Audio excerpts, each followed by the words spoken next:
Welcome back to the channel, everyone. My name is Denzel again, and I want to finally continue this series of making sense of Zimbabwe. And it's hard to start somewhere, so I'm just going to start as people always recommend, right?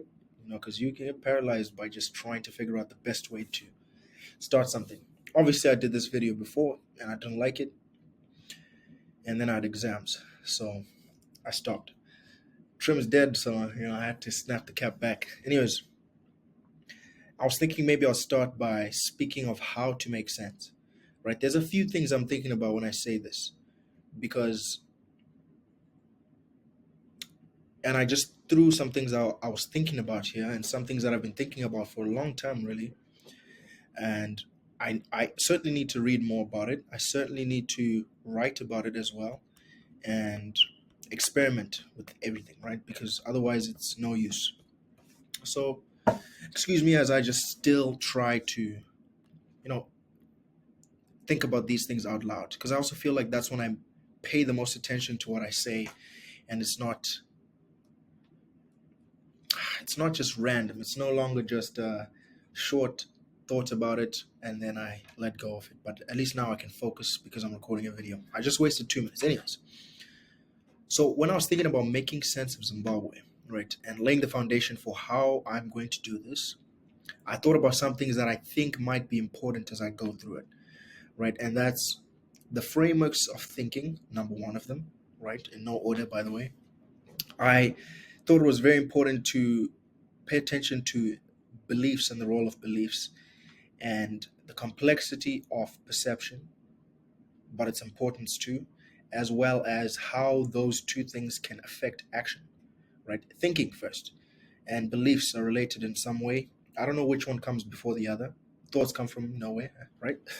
And then beliefs are somewhat engineered over time, and how you perceive can change the way something is the same object, right? It's a whole complex, very interesting idea, or like very interesting, what is it, is it a phenomena, I don't know, but it's interesting, but it also all affects action, and that's what matters at the end of the day, the set of actions we're going to take on a day-to-day basis, right?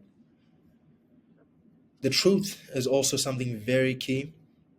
I've always known that the truth was important. It's also advocated well by people I follow. Like I always reference Jordan Peterson, I think, as well as people like Sam Harris and other people. A lot of intellectuals and successful people, people who are worth looking up to, in my opinion.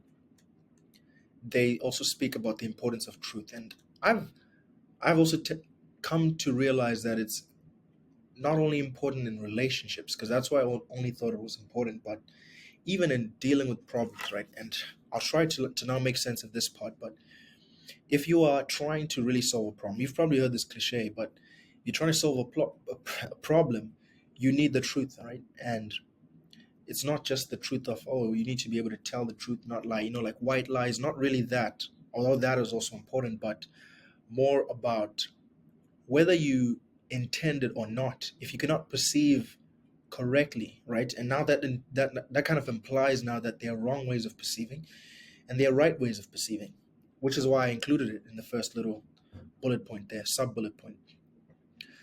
But if you okay, and I'm thinking of truth here as seeing things for what they are, right? If you cannot see things for what they are and make sense of them for what they are, then it's harder to solve them.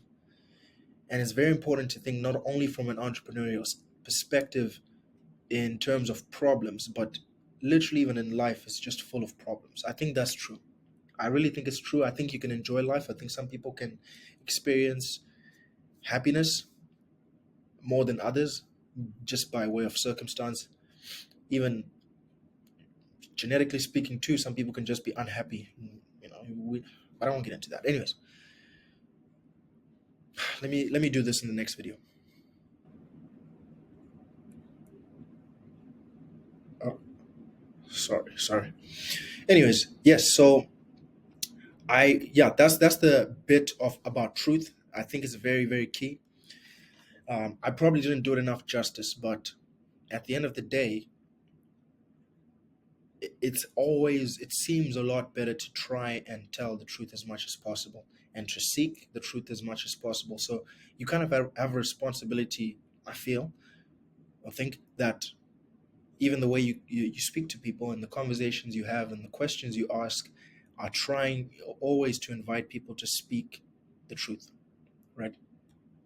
Anyways, I also thought that making sense of Zimbabwe, right, is also about perpetual learning. I've come to the realization now that as I've watched myself and observed my behaviors and my beliefs and what I hold as the truth, or what I value the most, if I'm going to say the truth is the most one of the most important things, and perpetual learning is also one of them, then I've also realized that I also need to, perhaps, for example, redo mathematics, physics, chemistry. I think they're very important.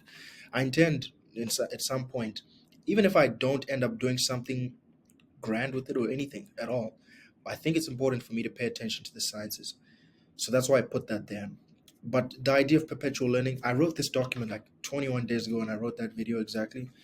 When I recorded the video about 21 days ago, that's when I wrote this stuff. I was brainstorming. I just left it at that. Recorded a couple videos. It wasn't sounding good. Anyways, I wrote perpetual learning, I believe, because I realized that again, it sounds like a cliche, but you almost always have to be learning.